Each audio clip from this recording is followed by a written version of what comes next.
Patrocínio Sebrae, a força do empreendedor brasileiro. E El Ceará, pelo futuro da indústria. Apoio, Governo do Estado do Ceará. Novas ideias, novas conquistas. Imagine duas pessoas, uma contaminada pelo coronavírus e outra saudável. Se a pessoa com Covid não usa máscara e espirra perto da outra também sem máscara, a chance de transmissão é muito alta. Se pelo menos uma delas usar, a chance já seria menor. E com os dois usando, aí seria muito baixa. Se sair, use sua máscara, cobrindo bem nariz e boca. E mantenha o distanciamento. Faça a sua parte. Estamos aqui para mais um webinário, um debate do Trend CE para discutir a potencialidade da fruticultura no estado do Ceará. E aqui temos dois convidados importantes, Luiz Roberto Barcelos, que é um dos grandes produtores do estado e também presidente da Abra Frutas e uma pessoa que tem ajudado bastante o estado do Ceará a crescer, a desenvolver na questão da fruticultura. E o Edson Brock, que ano passado, até esse ano, né, Edson, ele é presidente da Câmara Temática de Fruticultura e é produtor também na Chapada do Apodi, produtor também na região da Ibiapaba. Para que eles possam falar, então agradeço a vocês dois aí ter aceitado o convite aqui de participar desse debate, para que vocês possam falar sobre o setor da fruticultura, a potencialidade da produção de frutas no estado do Ceará. O estado do Ceará, como todos vocês sabem, tem clima favorável para a produção de frutas, da maioria das frutas, tem possibilidade, tem uma localização estratégica no Atlântico, né, que permite a exportação, tem uma logística favorável aí para escoar essa produção, uma infraestrutura consolidada, como portos e agora os aeroportos, o aeroporto de Fortaleza. Temos também aí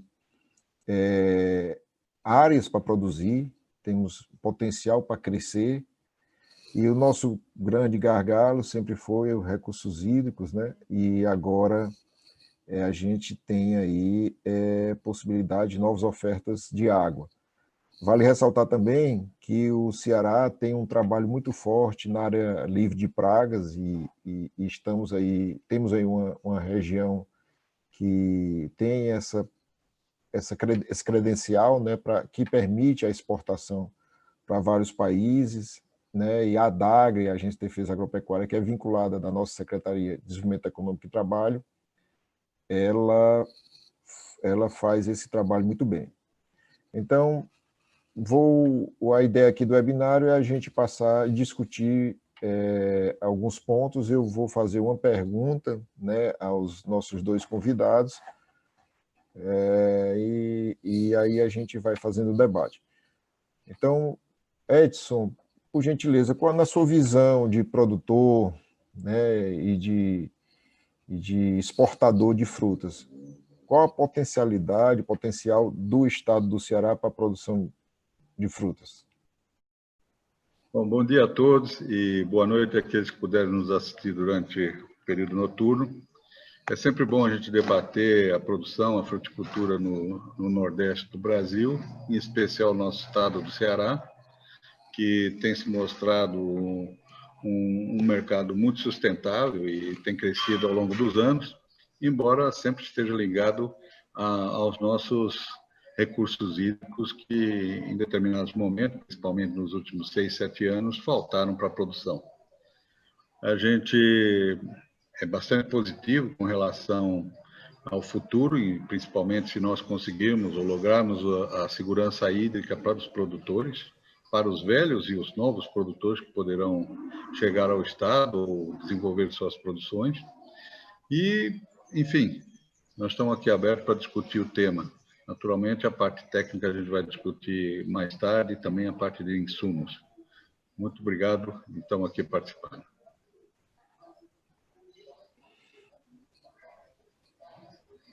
Luiz, por gentileza. Realmente, Silvio, você falou bem aí os itens que fazem do Ceará ter um potencial muito grande, inclusive da fruticultura principalmente tropical, irrigada, né? Nós temos um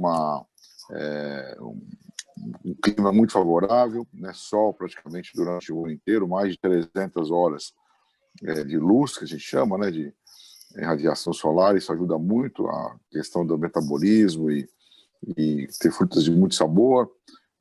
Nós temos solos muito favoráveis, temos mão de obra abundante, que é o que a fruticultura também necessita. Temos uma questão muito favorável na logística, né? As áreas de produção próximas aos portos e os nossos portos próximos dos destinos. Então, tudo isso faz com que a gente realmente tenha um grande potencial. A água é uma preocupação, eu acho que é um grande gargalo do crescimento, né? Da gente poder realmente explorar ao máximo essa questão do potencial, a insegurança hídrica que a gente tem, que depende muito de chuvas, né? Por mais que a gente tenha sistemas de irrigação bastante eficientes, nós dependemos de chuva para a recuperação dos aquíferos que a gente usa ou da represa, onde a gente também acaba captando água, né? Que é a nossa segurança hídrica. Com essa transposição que começa a chegar aqui no estado, a gente espera que a gente supere esse gargalo e que possa voltar a pensar em crescimento. Então, realmente, eu acho que é um potencial. O estado do Ceará já é um dos grandes exportadores de frutas aqui do Brasil e tem realmente agora portos e o aeroporto muito bem instalado, com uma boa infraestrutura, e acho que isso vai cada vez mais diferenciar o estado com relação a outros estados do Nordeste que têm as características muito semelhantes. Então, realmente, acho que o potencial é enorme, é evidente, e a gente tem tudo para poder explorar isso ao máximo, que só tem benefício para o estado e para a sua população. Ótimo. Pensando nesse foco, Luiz e Edson, o que é que vocês observam assim, em termos de gargalos e principais, tirando a questão de recursos hídricos? Como é que está o Ministério da Agricultura hoje, em termos de apoio aí ao setor? Como é que está o Estado do Ceará em termos de apoio a esse setor? O que é que o Estado pode fazer? Apresentar essas demandas. A gente tem discutido bastante nas câmaras temáticas de frutas, na Câmara Setorial do Agronegócio, as possibilidades de alavancar essa produção de frutas. Temos 70 mil hectares irrigados, hoje praticamente no estado do Ceará, com potencial de quadruplicar essa área de acordo com a Agência Nacional de Águas. Logicamente, isso vai demorar muito tempo, mas é um potencial muito grande para atrair novos investidores. E também tem as questões de que novas culturas que estão surgindo, novos cenários aí internacionais, a mudança aí de paradigma, de alimentação saudável, até questão pós-Covid, né? Como as instituições e como o Estado e como o governo federal podem colaborar nessas ações. Edson, por gentileza. Bom, a participação do Estado ela é intrinsecamente muito necessária, né? Se nós não tivermos uma desburocratização dessa área, eu estimo que a gente vai acabar cada vez enfrentando mais problemas. Hoje nós enfrentamos os problemas dia a dia e se resolve dia a dia, mas falta uma política de longo prazo, falta ainda do sistema, né? A fiscalização hoje, por exemplo, ela não é feita dentro da produção, ela é feita quando chega no porto ou num aeroporto, o que pensando bem, é uma coisa meia burra da gente, né? É mais fácil você fiscalizar as fazendas e ter a segurança alimentar e tudo, todas as exigências e protocolos que são imputados por países fora e também no Brasil, do que você ter vários postos em aeroportos com uma burocracia tremenda, onde se perde embarques, onde se falta materiais, onde, enfim. Mas a gente tem que apostar e tem que ser positivo nesse futuro, né? Eu creio que se o Estado começar essa desburocratização e essa descentralização da fiscalização, onde as regras são feitas por aqueles que têm que se protegerem, né? Então, acho que poderá facilitar a nossa vida. Tem melhorado muito, diga-se de passagem, né? Quem pensa em 10, 15 anos atrás e enxerga hoje, melhorou muito, mas ainda continua com coisas pontuais que emperram a nossa atividade, né? Esses dias eu vi um vídeo, um fiscal fez uma fiscalização numa caixa de abacate e ele não tem procedimento para substituir aquela caixa que foi fiscalizada, que inteiro, em regra geral, não poderia ser embarcada, não por problemas, mas porque passou por uma fiscalização. Como é que se faz? Então, precisa simplificar, esse é o que eu diria.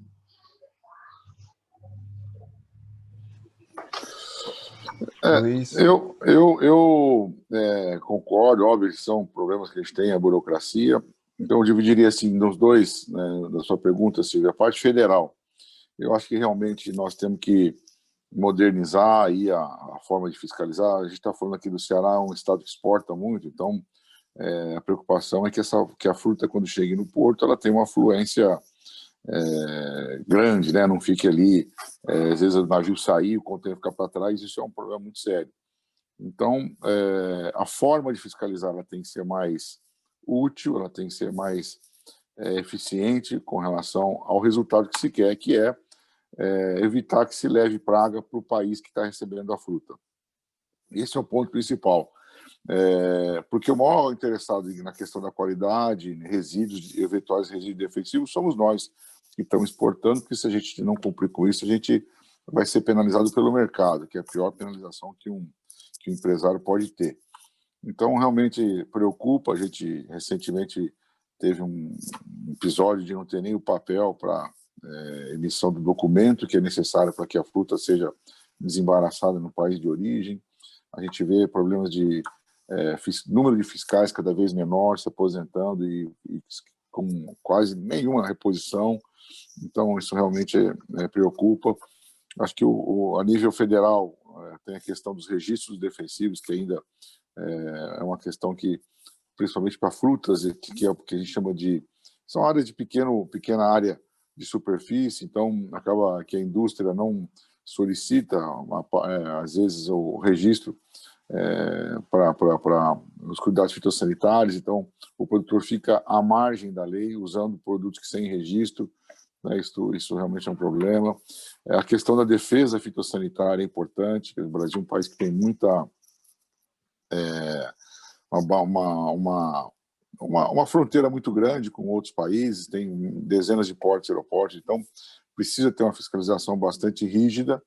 Esse é um ponto que a gente também sempre tem colocado isso no Ministério, né? E a abertura de mercados, né? A gente está muito concentrado na Europa, né? Toda a nossa fruta praticamente vai para a Europa. E isso a gente tem que trabalhar para que outros mercados se abram para nós. E essa abertura depende do Ministério da Agricultura trabalhar as análises de risco desses países para que eles aceitem e comecem, então, a receber nossa fruta. Dentro do estado do Ceará, a gente sempre tem também aqui umas questões da Lei Candir, que precisa ser um direito porque o produtor tem de reaver seus impostos aí, principalmente ICMS, o crédito ICMS que ele adquire em alguns insumos e acaba não como é isento no mercado interno e na exportação, ele acaba ficando com esse crédito e aí precisa sempre da autorização do Estado. Isso tem ocorrido, às vezes demora um pouquinho, mas tem ocorrido, mas esse é um ponto que depende muito do Estado, né? Então, a gente está sempre colocando isso. Como você falou também, Silvia, a questão das áreas livres, né? A questão fitossanitária do Estado, você também prestigiar, você ter esses pontos de fiscalização e garantir que o Estado não vai ter problema com outras pragas que possam vir de outras regiões para cá. Então, acho que tudo isso são pontos que a gente tem que tá sempre ter um canal de interlocução aberta com o Estado, tanto a nível federal como estadual, para que a gente possa minimizar os problemas que a gente tem fora da fazenda, que já são enormes, né? Já são muito grandes. Gerenciar mão de obra, gerenciar por qualidade, por todos os processos produtivos, você ainda tem, às vezes, problemas burocráticos que acabam atrapalhando. Então, é isso que a gente tem que estar com esse canal aberto para poder explicar para o Estado quais são os problemas e encontrar um caminho em conjunto para que isso seja facilitado. Países como Peru, Chile, Colômbia, Equador, vizinhos nossos aqui, hoje exportam muito mais fruta que a gente, muito mais, e a gente tem um potencial muito maior que eles, porque eles realmente focaram suas ações, suas políticas de governo, de Estado, inclusive, em cima da fruticultura, e isso trouxe grandes resultados. Ótimo, pessoal, muito bom. Excelentes considerações. E aí, Luiz, você falou uma coisa interessante, que você já se preocupa muito de dentro da porteira, né, a fazer a gestão da propriedade rural. E aí o tema que eu pensei agora em a gente discutir é tecnologia. A tecnologia dentro da fazenda, dentro da produção de frutas. Isso eu sei que vocês dois são importadores de tecnologias que foram desenvolvidas em outros países, em Espanha, Israel, Estados Unidos, Holanda. Então, como é que isso é uma questão que vocês podem adquirir? Mas como está a questão da mão de obra para a utilização dessa tecnologia, para o desenvolvimento de tecnologias próprias que foram adaptadas aqui para as condições do Nordeste brasileiro, e qual foi o ganho, e como é que vocês pensam em termos de ganho de produtividade, né? Produtividade, e também de economia de água, né? Um recurso que é bastante discutido aqui nessa live. Edson, por gentileza, eu sei que você é um grande... trabalha bastante essa questão da tecnologia, a produção de bananas, você poderia falar um pouco sobre isso também. Obrigado. Bom, a gente, quando fala em tecnologia, a gente às vezes pensa, né, nanotecnologia, a gente pensa em máquinas, a gente pensa em várias coisas, né, na TI, na comunicação, enfim, satélites e coisas. De fato, isso, né, para quem assistiu há 2 semanas atrás o programa Globo Rural, sabe que a tecnologia está aí, ajuda muito na área de produção. Mas a gente tem que se preocupar, às vezes, com qual é o nosso principal insumo. A banana, intrinsecamente, é a água. Você pode ter a tecnologia que for, pode ter o processo que for, mas sem água você não sobrevive e produz mal e porcamente. Mas eu vou para o lado mais simples da coisa, né? Primeiro, procedimentos de campo, né? Você tem que, para otimizar esse pouco recurso que você tem que buscar uma outra dinâmica dentro do bananal para que você tenha aproveitamento de 100% daquela água que é disponibilizada no início do processo, né? Isso a gente faz muito bem, com substituição do tocão pela continuação dos filhos. Nós deixamos, na época seca, as folhas que não são funcionais, fazendo sombra para que não tenha uma evaporação do solo ou a temperatura do solo suba mais do que o normal. Ou seja, são coisas que são feitas no dia a dia que não deixam de ser tecnologias, né?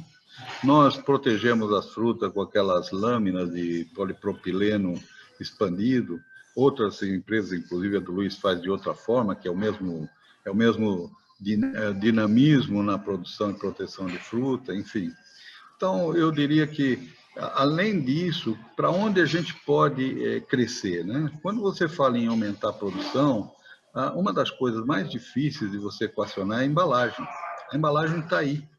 O melão, antigamente, o Luiz vai lembrar bem, há muitos anos atrás, era embarcado em caixa de 13 quilos, com divisórias no meio, num caminhãozinho aberto, lonado, até até o Ceasa de São Paulo. Não era difícil você ver caminhões e caminhões sendo jogados lá no lixão do próprio CEAGESP. O que mudou?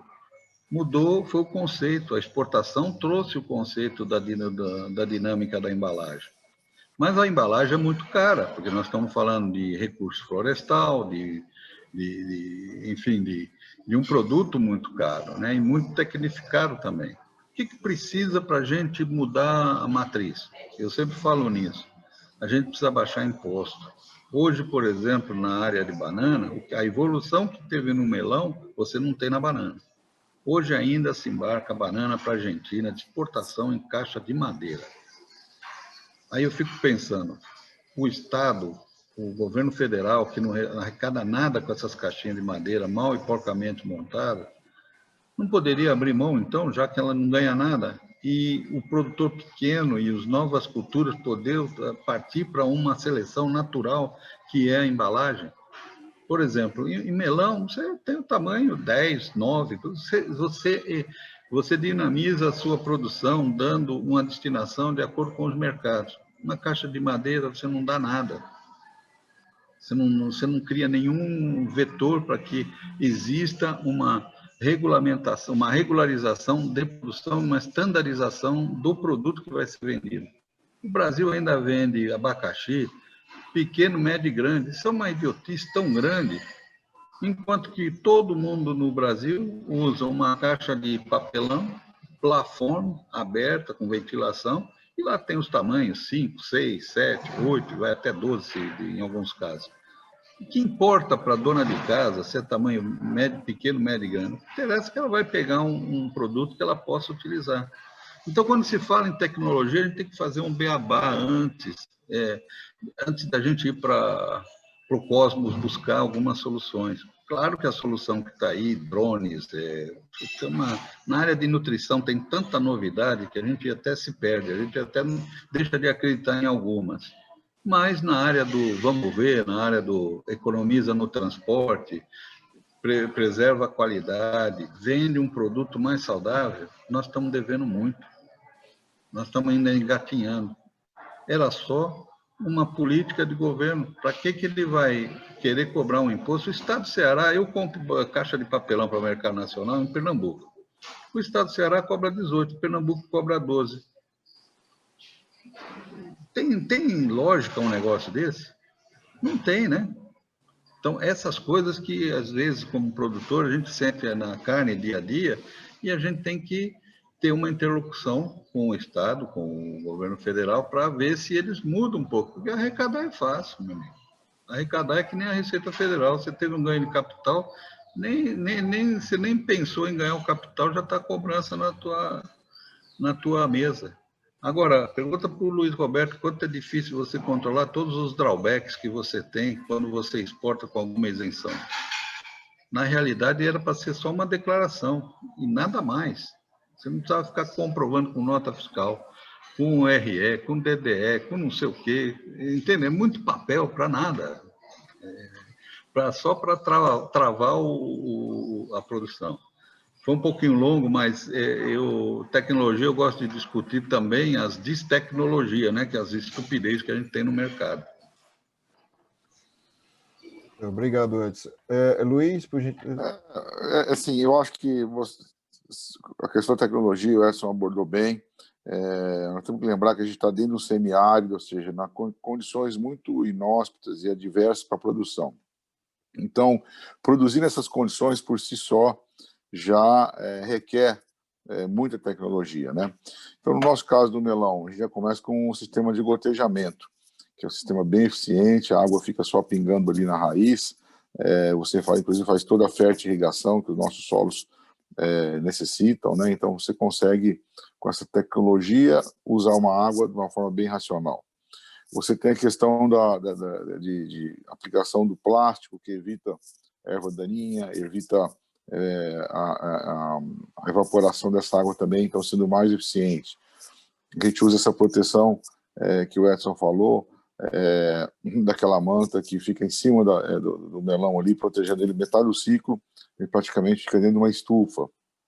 O uso de mudas para fazer o plantio, Então, você tem uma série de tecnologias usadas no processo produtivo, pós-colheita, né, cada vez mais com as máquinas. Hoje você faz os tratamentos, a seleção, a embalagem, né? Então, você tem hoje embalagens cada vez mais resistentes ao frio, que possam ser bem paletizadas.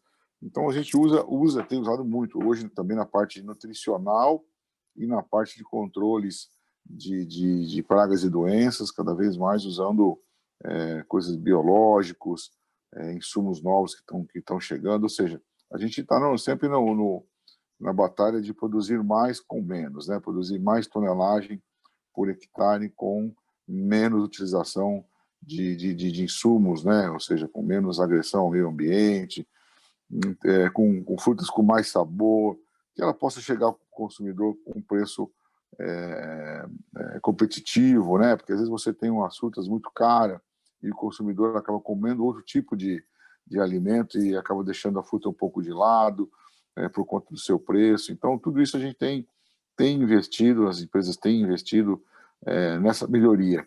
E os resultados têm vindo. Quando eu cheguei aqui há 25 anos atrás, a gente produzia algo em torno de 15 toneladas por hectare. Hoje já estamos com 25, chegando perto de 30. Então, a nossa vida útil pós-colheita também não passava de 15, 20 dias. Hoje já passamos de 35 dias.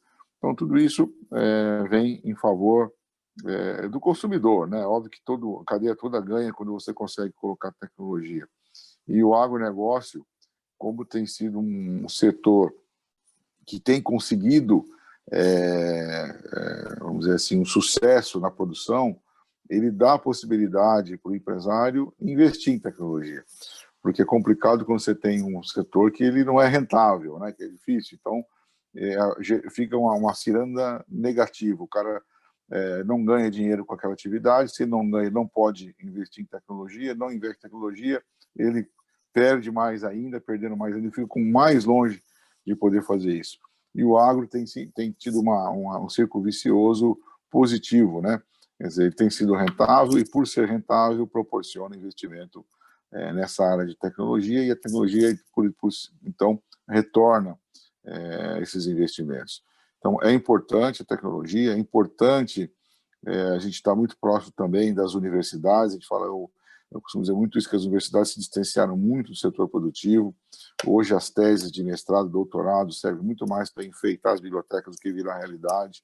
É uma pena isso. Então, a gente investe muito nas universidades, nos alunos, e eles têm que, então, trazer um resultado aqui para o setor produtivo. Então, eu acho que a tecnologia é importante, temos usado cada vez mais, eu não tenho dúvida que é inimaginável o que a gente possa, que vai utilizar a tecnologia na produção de alimentos no futuro bem próximo, Silvio. Ótimo, ótimo. Obrigado, pessoal. Obrigado pelas excelentes considerações sobre o tema tecnologia. E é o que eu vejo também, tenho acompanhado bastante, não só na produção de frutas, setor do leite, setor da pesca, aquicultura, setor de outros setores aí, o que o agronegócio busca tecnologias, busca adaptar tecnologias já existentes aqui para as condições do semiárido, é um ganho fabuloso e isso tem crescido muito nos últimos anos. Então é bom que o público saiba, né, que na agricultura o agronegócio é sempre preocupado com novas tecnologias e preocupação também com o meio ambiente, tecnologias que possam propor essa melhoria do processo produtivo. Para a gente encerrar, eu gostaria que vocês fizessem as considerações finais, né, e falassem um pouco, próximo ano, pós-Covid, essa pandemia toda que impactou aí todos os setores, e o agro não parou, o agro continuou produzindo, mas pós-Covid, aí, o que é que vocês esperam de 2021, de uma perspectiva de crescimento, não só na fruticultura, não só no melão, na melancia, na banana, em outros setores também da fruticultura, para o próximo ano. Então, por gentileza, Edson, suas considerações finais.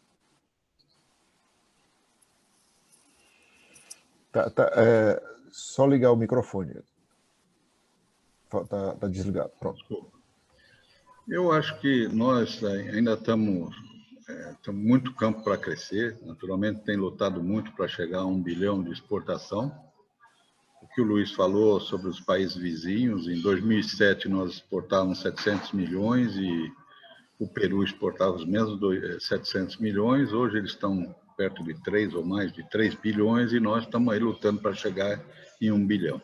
Claro que a seca foi um fator determinante nos últimos anos, mas a minha consideração é positiva. Eu acho que com a retomada das chuvas normais, que são cíclicas, essa questão das secas mais severas no Ceará, a questão da transposição, que em algum momento vai dar uma segurança, seja para a população ou para a produção, eu acho que o futuro próximo do Ceará é muito positivo e do Nordeste como um todo, já que nós todos hoje falam em produzir para exportação. Eu gostaria que todo mundo produzir para vender um produto tipo exportação aqui no mercado brasileiro mesmo, para pelo menos também nivelar um pouco essa área de produção, né? O brasileiro aceita tudo, mas eu acho que a gente precisa de exigir um pouquinho mais de qualidade. O que eu diria que a segurança alimentar nós temos, né?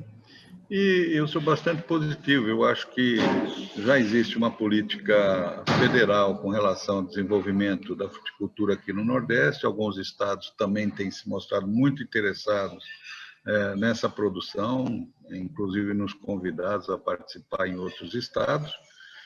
Não deve ser diferente com outros produtores. Isso é muito importante, que a nova fronteira seja o Nordeste e com um pouco mais de água e com a segurança da transposição a gente consiga crescer nos próximos anos.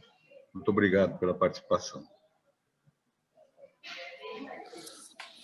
Silvio, eu também vejo com bastante otimismo aí o ano que vem. Eu acho que esse ano é um ano que nós estamos vivendo aqui atípico, onde toda a nossa geração jamais imaginou poder passar por isso, uma pandemia dessa proporção a nível mundial. E o agro não parou, como você mencionou, fruticultura principalmente. Nós estamos aqui falando de um alimento saudável, rico em vitaminas, sais minerais, que ajuda a reforçar o sistema imunológico das pessoas. Então, em termos de consumo, a gente até, em alguns casos, teve um aumento, no caso das frutas que têm ricas em vitamina C. Eu vi vários comentários de importadores, que as pessoas que, na época da pandemia, mudaram o ritmo de vida, então ficaram mais em casa. Fruta é um alimento que você come muito mais em casa do que fora. Os cafés da manhã foram mais tranquilos, ninguém está naquela correria de sair correndo, levar o filho na escola, ir para o trabalho. Então, tudo isso fez com que a gente tivesse um consumo bastante positivo perto do ano de pandemia como esse que a gente está vivendo. Então, é um setor que não pode reclamar dessa situação. O ano que vem, o ano que a gente espera aí que essa pandemia realmente passe, que a gente comece a voltar à vida normal, e como todos dizem agora, é um novo normal, né? Com certeza a vida não será mais a mesma diante da pandemia, muita coisa vai mudar, muitas viagens não serão mais necessárias, muitos escritórios também serão desativados, mas o fato é que todo mundo vai continuar comendo e cada vez mais comendo fruta. Então eu acho que o consumo vai continuar existindo. Agora com essa segurança hídrica chegando aqui ao Estado, a gente espera realmente poder ter a tranquilidade de pensar em aumentar áreas. Estamos aí, no nosso caso, do melão abrindo o novo mercado da China, na Ásia, outros países de lá também procurando pela nossa fruta. Então tem esse potencial da gente começar a explorar esse mercado também. Acho que assim, tudo faz crer que a gente vai conseguir ter um bom ano, né? Tem uma questão do câmbio que também influencia muito na perspectiva, né, de exportação, e o câmbio hoje está favorável. Então, eu acho que a gente realmente vai continuar trabalhando para continuar sendo um grande exportador do estado do Ceará, e esperamos que com essa água que a gente receba agora, possamos pensar também em outro tipo de frutas mais perenes, que você precisa de 3, 4 anos para começar a produzir, portanto, ela tem que ter um plano de retorno muito mais longo, e daí a segurança hídrica tem que ser muito mais consistente, e a gente espera realmente que as políticas públicas voltem a ser assim, a gente comece a implantar alguma coisa para a fruticultura. Nós temos, a nível federal, o Plano Nacional de Desenvolvimento da Fruticultura. Eu espero conseguir retomar esse plano que foi feito no final do governo Temer e que ainda não foi muito implementado nesse atual governo, que a gente possa conseguir desenvolvê-lo juntamente com o Agro Nordeste, que é um programa a nível federal, para que a gente consiga realmente manter a fruticultura como um carro-chefe das exportações, mas principalmente na geração de emprego que o semiárido não tem, ou seja, que a fruticultura seja um veículo de diminuição das diferenças sociais que o Brasil ainda tem e que boa parte dela está no semiárido, e que a fruticultura se mostra como o melhor veículo para que a gente consiga trazer dignidade aí para os nordestinos e principalmente para os cearenses que moram nessas regiões aí, longe das grandes cidades, e que eles possam ter emprego, possam ter digno trabalho e possam sustentar sua família de uma forma digna. Acho que é isso que a gente espera da fruticultura, Silvio. Obrigado à Trend CE, que idealizou esse evento para a promoção da nossa fruticultura irrigada, e estão de parabéns aí a todos vocês que organizam a Trend CE, e também, mais uma vez, obrigado, Edson e Luiz. Imagine duas pessoas, uma contaminada pelo coronavírus e outra saudável. Se a pessoa com Covid não usa máscara e espirra perto da outra também sem máscara, a chance de transmissão é muito alta. Se pelo menos uma delas usar, a chance já seria menor. E com os dois usando, aí seria muito baixa. Se sair, use sua máscara, cobrindo bem nariz e boca. E mantenha o distanciamento. Faça a sua parte.